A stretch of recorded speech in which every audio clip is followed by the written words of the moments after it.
Good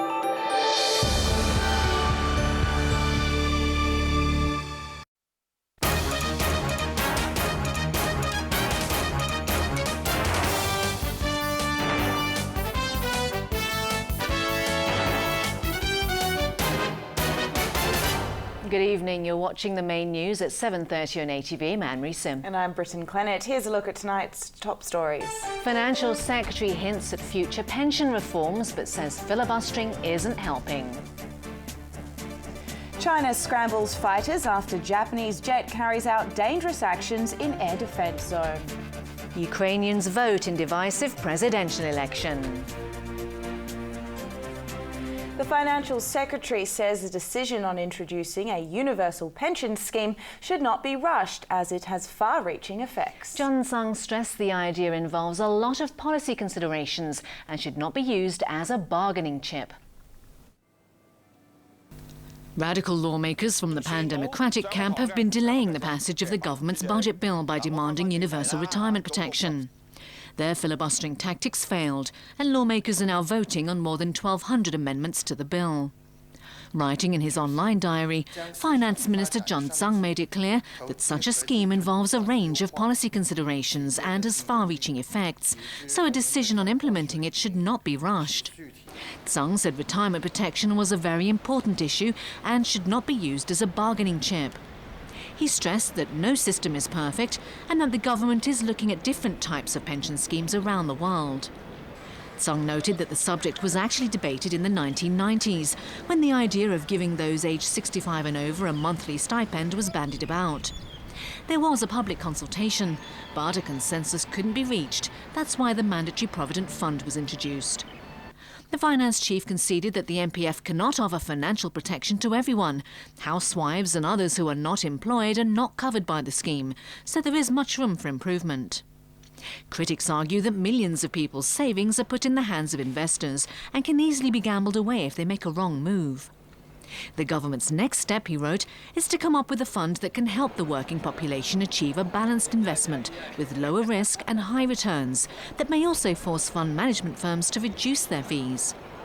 Tsang conceded that laws governing the MPF are nearly 20 years old, so it is the right time to review the scheme and open the discussion on different types of retirement protection. Moderate pan-Democrats have criticised the police for refusing to issue a document the Occupy Central organisers need for their events to be legal. While Commerce Under-Secretary Godfrey Leung has thanked the LegCo president for making him famous overnight after Tsang Yok-sing failed to recognise him at a meeting this week. The SMEs. Do you know who this man is? Well, neither did LegCo President Tsang Yok-sing, who was left red-faced on Friday when League of Social Democrats lawmaker Leung Kwok-hung asked him to name the official in attendance. Tsang flipped through his documents, and after an awkward 40 seconds of discussion with his assistant, Tsang eventually asked Godfrey Leung to identify himself instead. The LegCo chief yesterday apologised to Leung, who incidentally is Commerce Under-Secretary. Leung, who's been in the job 6 months, today thanked Tsang for making him famous overnight, adding that not being recognised wasn't such a big deal. The incident has raised fresh questions about the roles of undersecretaries and political assistants appointed by the chief executive to help ministers liaise with lawmakers, but criticised for their high salaries and limited impact. Meanwhile, convener of the Alliance for True Democracy, Joseph Cheung, today slammed as disappointing and regrettable the police's decision not to issue a letter of no objection, a prerequisite for any big public protest, to the Occupy Central organisers. Police Commissioner Andy Tsang yesterday denied claims of political interference over the force's attitude to the planned civil disobedience protest.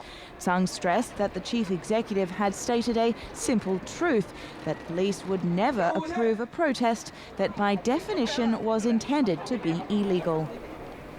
After a 9-year wait, the Medical Council has finally made a decision regarding the death of celebrity couple Eugenia Lau and Peter Jung's baby. It decided that obstetrician Christine Choi is guilty of professional misconduct, while paediatrician Wan Kam Ming wasn't. Winner Wong reports. Before today's hearing, singer Peter Chung and his actress wife Eugenia Lau spoke about the long-running case. It's kind of complicated at this moment because I don't know what the result will be. But we wait for 9 years. I think today we need to know the truth, and Hong Kong citizens need to know the truth. Lau and Chung had their first son in 2005. The couple claimed the infant had been healthy and stable throughout the entire pregnancy until Choi induced birth a month before he was due. The baby was transferred to an intensive care unit under the care of Wan Kam-ming. He died a day after he was born. In a preliminary ruling today, the medical council decided that the couple's obstetrician, Christine Choi, was guilty of 4 charges of professional misconduct. Pediatrician Wan Kam-ming, who took care of the baby while he was in intensive care unit, was not guilty of professional misconduct. For the verdict, I think when we heard about guilty, that's what we suspect for a long time, and I think it proved that what we did for 9 years is worth it. It showed that the system have some problem, and I think it needs to be improved for sure. The result of the case was meant to be revealed on Mother's Day, but the council postponed the ruling for 2 weeks. Today's announcement ends a long and painful 9-year court battle for the couple, officially bringing the case to a close. Winna Wong, ATV News. China and Japan are accusing each other of dangerous actions by military planes over a disputed part of the East China Sea. Chinese fighter jets came within meters of Japanese military planes. Arthur Akiola reports. State media quoted the defense ministry as saying it had scrambled planes after 2 Japanese jets entered airspace it owns over the East China Sea. The ministry claims the intrusion yesterday morning disturbed joint maritime exercises between China and Russia. Beijing insists its fighters were deployed to protect the security of planes and ships taking part in the exercise. In a statement read out on mainland television, the central government accused the Japanese pilots of carrying out dangerous actions in a serious violation of international laws, which could have easily been misunderstood and even led to an unexpected mid-air incident. China has called on Japan to respect the legal rights of the Chinese and Russian navies, or else there will be consequences. Japan's defense ministry hit back, saying the Chinese jets were the ones carrying out dangerous actions, coming within 30 meters of its planes. It called China's handling of the territorial dispute over the top. The incident happened in airspace over the East China Sea, in an air defense zone set up by China last November, despite protests from the US and Japan. The area covers the Diaoyu Islands, which both China and Japan claim to own. Arthur Akiola, ATV News. Overseas, Ukrainians are voting today in a presidential election which follows months of violence and unrest after the overthrow of former leader Viktor Yanukovych. Voter turnout was said to be high, except in some eastern cities that are separatist strongholds. Ukrainians headed to polling stations today to vote in the country's first presidential election since former leader Viktor Yanukovych was toppled by Western-backed protesters in February. Since then, the country has been plagued by unrest. There are 18 candidates running in what's being billed by some as the most important election since the former Soviet country won independence from Moscow 23 years ago. Confectionery tycoon Petro Poroshenko is expected to win the election. The former foreign minister and economy minister is pro-Europe and supported the Western-backed overthrow of democratically elected President Yanukovych. Another candidate, former Prime Minister Yulia Tymoshenko, was seen casting her vote today. She was kicked out of the last Western-backed government for corruption and ended up in jail. She's promising peace, justice and European membership. Western-funded election monitors say there's been a high turnout in most of the country, except in some parts of the east, including Donetsk, where separatists had vowed to disrupt the elections. I felt that many people are afraid. We talked with voters NGO organization. We talked with people from the electoral commissions. We talked with the main advisors of the governor of Donetsk. We talked with people in the streets because we walked in the streets, and I can feel that there are many people that are afraid.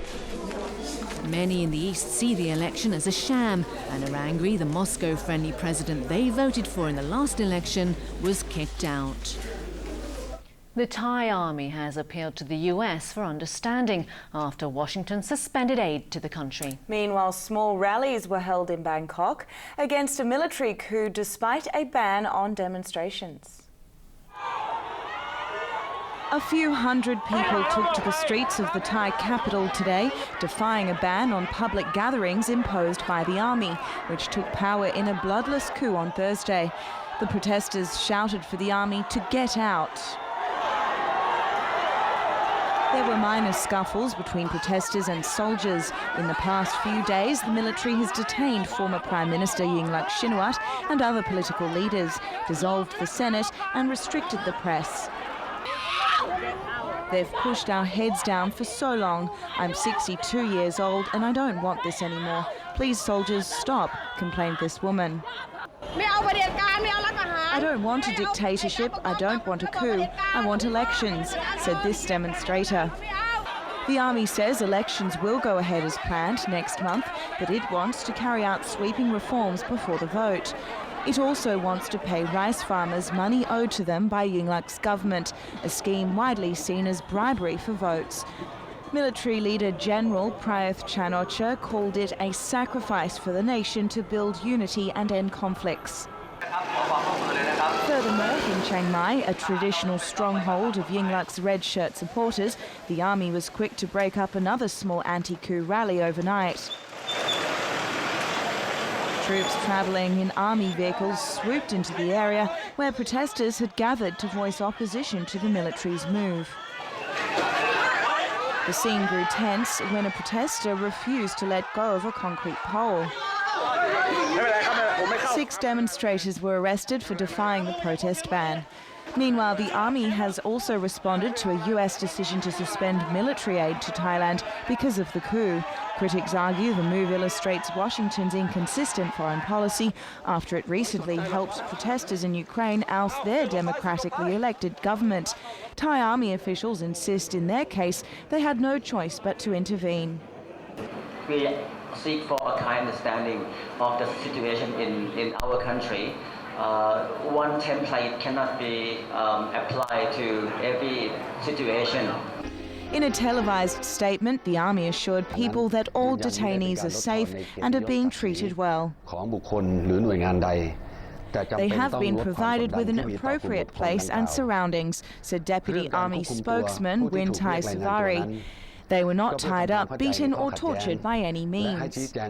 Yesterday, the army said Yingluck and other political leaders will be released once they have reached common ground on solving the country's problems. Still to come on ATV's main news. Son of Hollywood film director kills 6 in drive-by shooting spree. Madrid celebrates and mourns Real's Champions League victory over Atletico. Be cool. Keep updated with the international music scene. Warner Music Power Station, Thursday night at 10. 點解寬頻上網啲速度咁慢㗎？又話好似光速咁快。講啲咁嘅嘢唔係個個適合聽㗎喎。哇！呢啲節目未必啱小朋友睇㗎喎。老公啊，如果你有任何關於廣播同埋電訊方面嘅投訴咧，可以向通訊事務管理局反映嘅。佢係香港廣播業同埋電訊業嘅單一規管機構嚟㗎。投訴嘅時候記得提供足夠同埋具體嘅資料嚇。Challenge humans' limits, even beyond those. Endure pain and strains. Conquer dangers and fears. Limits could be unlimited.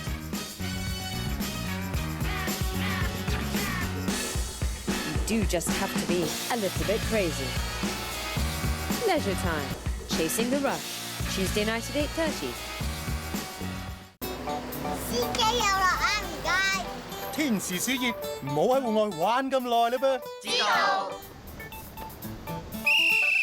咁熱，玩一陣就要飲水補充翻啦。大熱天時喺戶外做嘢，最好着淺色同埋通爽嘅衫，再加埋頂闊邊帽，好似我咁，仲要時不時去陰涼嘅地方唞唞啊！如果唔舒服，就快啲睇醫生啦。From June 1st, the maximum relevant income level for MPF contributions will be increased from $25,000 to $30,000 per month. This means that for people earning $25,000 or more per month and their employers, the maximum MPF contributions will increase to $1,500 each. This will help employees save more for retirement. The new level also applies to self-employed persons.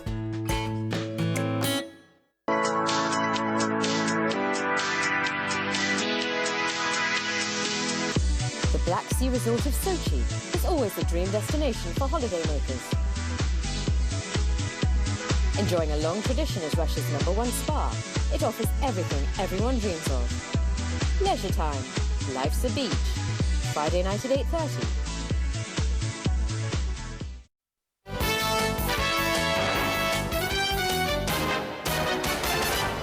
7 people are dead and more than a dozen injured after a gunman went on a shooting spree in Southern California. Police had apparently ignored warnings from his parents that he planned to carry out the attacks in videos he posted on the internet. Arthur Kiola reports.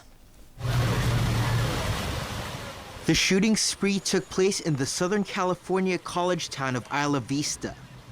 The gunman drove around in a black BMW, spraying bullets at college kids. And that was at the Alpha Phi sorority in the 800 block of Embarcadero del Norte. Several members of this sorority reported hearing loud and aggressive knocking at the front door, which lasted for 1 to 2 minutes. Fortunately, no one opened the door, and shortly afterwards, witnesses reported seeing 3 young women who were standing outside in the vicinity shot by the suspect from across the street. 2 of the women died. The suspect drove to a nearby cafe and gunned down another 20-year-old student. The rampage ended in a shootout with police. We heard gunfire, then we heard a large crash, very violent, and then I looked outside, and then the BMW had crashed into parked cars and made its way into the sidewalk. We looked outside, police showed up almost instantly, cleared the car. They showed up with their rifles, they cautioned off, they set up a perimeter, ambulance showed up. It was very chaotic. The suspect was found dead inside the car. He was identified as 22-year-old Elliot Rodger, son of Hollywood director Peter Rodger, whose main credits include The Hunger Games, a film about teenagers killing each other. Rodger had been diagnosed with Asperger's syndrome, the same condition Sandy Hook school shooting suspect Adam Lanza was said to be suffering from and was being treated by therapists. Police described him as severely mentally disturbed and say the killing spree began in his flat. It appears as though suspect Rodger murdered 3 victims within his residence in the 6500 block of Seville Road prior to the shooting rampage that took place last night.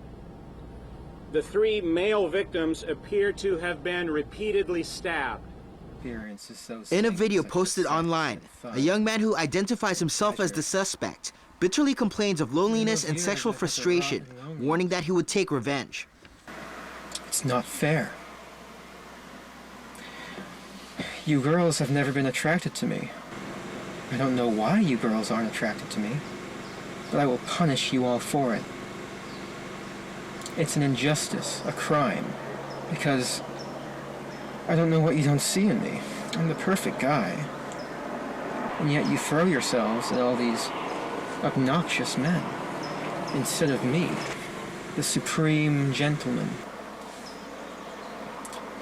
I will punish all of you for it. He goes on to say he will slaughter every single blonde he sees. Reports say Rodger's parents called police around a month ago, concerned about his online videos. Officers interviewed him but said he wasn't dangerous enough to be locked up on mental health grounds. His parents released a statement through their lawyer. The Rogers family offers their deepest compassion and sympathy to the families involved in this terrible tragedy. We are experiencing the most inconceivable pain, and our hearts go out to everybody involved. This latest shooting is set to once again reignite the debate on U.S. gun laws, with some victims' parents already hitting out at groups like the National Rifle Association. Our son Christopher Martinez and 6 others are dead. Why did Chris die? Chris died because of craven, irresponsible politicians and the NRA. They talk about gun rights. What about Chris's right to live? When will this insanity stop? Police said Roger was armed with 3 legally purchased handguns registered to him and 41 loaded magazines. Since Roger was being treated for mental problems, it's likely he was also taking psychiatric drugs, which are being increasingly linked to mass shootings. But authorities appear reluctant to investigate the apparent dangers they pose. Arthur Urquiola, ATV News. Back in Hong Kong, a concerned group has warned that the heavy metal content of many local vegetables exceeds health limits. It's calling for a revamp of food safety rules so they're in line with international standards. Winner Wong has more. Between March and April, a food concern group called Food Watch visited markets in Hung Hom, Mong Kok, Sham Shui Po, and Yuen Long. It took 20 samples of 12 types of vegetables and tested them for heavy metal content. The results showed that 20% of the vegetables had heavy metal contents that exceed the local health limit. Lawmaker Helena Wong said other places, including the mainland, have adopted different heavy metal standards according to vegetable type, like splitting them up into leafy and root varieties. She criticized the government for only having one standard. Heavy metals can cause cancer and kidney problems. At the same time, a survey by the Hong Kong Society for Rehabilitation has found that people don't really know much about kidney diseases. 80% of those asked believe people with final stage kidney failure would be extremely weak, and 60% said they would probably need to stay in hospital. About half also felt they wouldn't be able to work well, if at all. But kidney patients say modern dialysis treatment allows people with kidney problems to lead a normal working life. They're urging the government to change policies and improve education so more employers are willing to hire people with kidney diseases. Winner Wong, ATV News. Time now for sports with Raymond Young. And Real Madrid are Champions League winners. Well, that's right, but their city rivals were heartbroken. Real drew level in the dying seconds before sweeping Atletico Madrid aside in extra time to steal their 10th European title, ending a 12-year wait for La Decima. Watching the live broadcast on big screens at the Bernabeu, Real Madrid fans almost broke into tears when they escaped defeat against crosstown rivals Atletico Madrid by scoring a last-gasp equalizer to force extra time. And it was a lopsided affair from that point, as Real poured in 3 extra-time goals to seal a 4-1 victory. The Champions League trophy was not only Real's first since 2002, but also their 10th European title, or La Decima in Spanish. At the Vicente Calderón Stadium on the other side of Madrid, the bitter loss was too hard for many Atletico fans to swallow. They have come up short again after losing to Bayern Munich in their last and only other appearance in 1974. But the league title was still some consolation for fans to take home, and many believe they will be back here soon. Atletico opened the scoring after the 36th minute, when Diego Godin seized on an error by Iker Casillas to head the ball into the net. But a stunning equalizer by Sergio Ramos in stoppage time rescued Real and sent the match into extra time. Real then went ahead thanks to a header by Gareth Bale in the 110th minute. Atletico had already run out of steam, but Marcelo hadn't, as he fired home a long shot minutes later. And Cristiano Ronaldo added the icing on the cake with a penalty in the closing seconds. The comeback victory gave plenty of reasons for Real fans to cheer about, as they made their way from the Estadio de Luz to downtown Lisbon following the scintillating match. While Atletico supporters just wanted to go home, scenes like these in downtown Madrid might give them a second thought. The Galacticos jumped onto a tour bus to meet their fans after touching down in Madrid, as celebrations carried on well into the night. Fireworks lit up the sky as the streets turned into a big dance party, complete with makeshift bars. Fearing clashes between rival factions, there was a heavy police presence around the city, although revelers mostly behaved themselves. In Formula One, there will be another Mercedes front row at the Monaco Grand Prix, which will set off in a moment's time. Tight corners and sharp elevation changes are just some of the challenges drivers face at the Monaco Grand Prix, seen as the most prestigious race on the Formula One calendar. The Mercedes duo, who have dominated the season so far, had few issues speeding along the narrow and twisty Monte Carlo circuit. Nico Rosberg had a mostly trouble-free session until he locked up his front wheels and drove off the track in the waning seconds of the third and final qualifier. That forced his teammate Lewis Hamilton to abandon his lap, even though he was on course to overtake Rosberg for the afternoon's fastest pace, and the Briton was obviously not happy after the race. The timing of the incident, which Hamilton described as ironic, led to speculation of foul play by Rosberg, although he escaped disciplinary action. Red Bull's Daniel Ricciardo finished third, ahead of his four-time defending champion teammate Sebastian Vettel. Kimi Raikkonen came sixth, 1 place behind Ferrari teammate Fernando Alonso, as the Finn continues to chase his first podium this season. And a look at the weather before we go. It was a sizzling day outside with plenty of sunshine throughout the day. At the observatory, temperatures range from 26.7 to 32.6 degrees, the highest so far this year. The relative humidity was between 64 and 87%. Winds were moderate coming in from the southwest. Let's check on the ultraviolet reading. The maximum recorded for the day was 12. And tomorrow's UV index will be around 12 as well. Now for a look at the weather in the region. A subtropical ridge continues to bring fine weather to the coast of southeastern China. And now the satellite images. It's generally fine over the coast of southern China and the northern part of the South China Sea. And here's what we can expect over the next few days. Summer is approaching as it will be very hot on a fine day tomorrow. Temperatures will range from 28 to 33 degrees. Also hot with sunny periods and a few showers on Tuesday, and expect similar conditions for the rest of the week.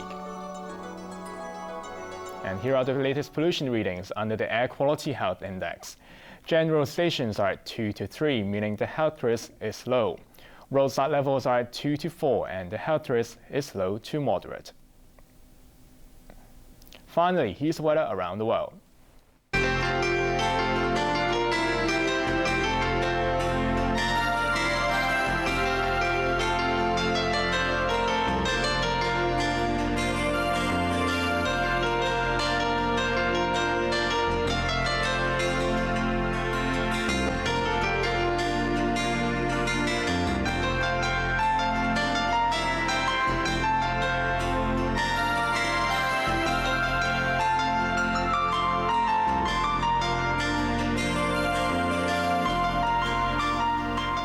That's our main news for Sunday night. We'll have an update in an hour.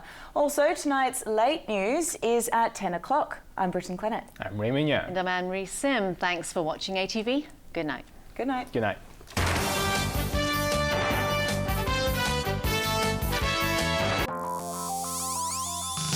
Coming up, check in current news. Newsline.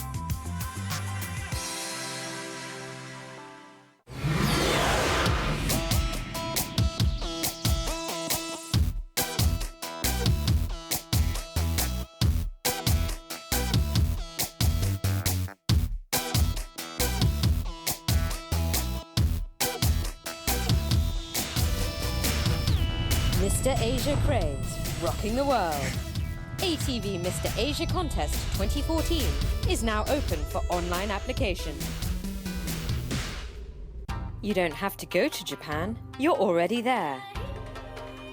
Follow Begin Japanology into the world of Japanese culture.